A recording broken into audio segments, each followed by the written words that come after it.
Number 9, find the upper quartile of the data set shown below. So they give us these points, and we have to find the upper quartile. So remember, when we're dealing with quartiles, we're going to take the numbers, first of all, cut it into quarters. So first of all, we cut it in half, and then we're going to cut each half in half. And we want to know the upper quartile. So the upper quartile would be here. This would be the lower quartile. So we want to know this number here. So what we're going to do is on this, we're going to have to figure out, first of all, where the middle number is. Now, one of the easiest ways to do that is simply to go through here. That matches with the 15. 55 goes over to the 17. The 19 goes over to the 47. The 45 goes over to the 19. The 21 goes over to this 45. The 40 goes over into the 25. The 25 goes over into the 38. And the 36 and the 30 are going to go there. So we know our median is there.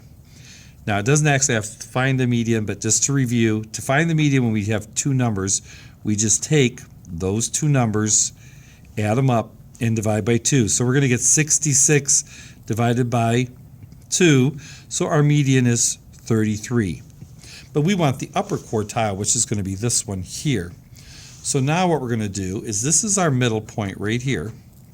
So we've actually divided this here in the middle. Now we're going to take and divide this part in half. We cut the upper part in half. We do that by doing the same thing. We're just going to use the top here. Take the first one and go here. So once again, we're just cutting this top part in half.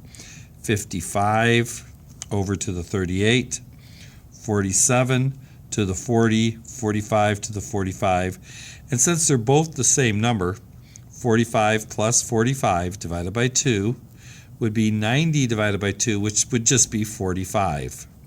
So the upper quartile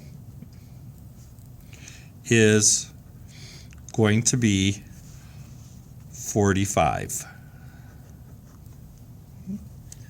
So once again, cut it in half, draw the lines, and then cut it in half. Now, if we were going to do the lower quartile, this is all they ask us to do. If we were going to do, we do the same thing. We do the 15 and the 30. A lot of times when you're drawing these, so you don't get confused, start kind of in the middle of the number and draw into the middle of the next number. That way you're not going to miss a number and skip a number. And now we have 19 and 21. And we can see, well, between 19 and 21, there's going to be 20. Okay? And we could always add 19 plus 21 divided by 2, which gives us 40 divided by 2, which does give us 20. That would be the lower quartile. They wanted just the upper quartile, so 45.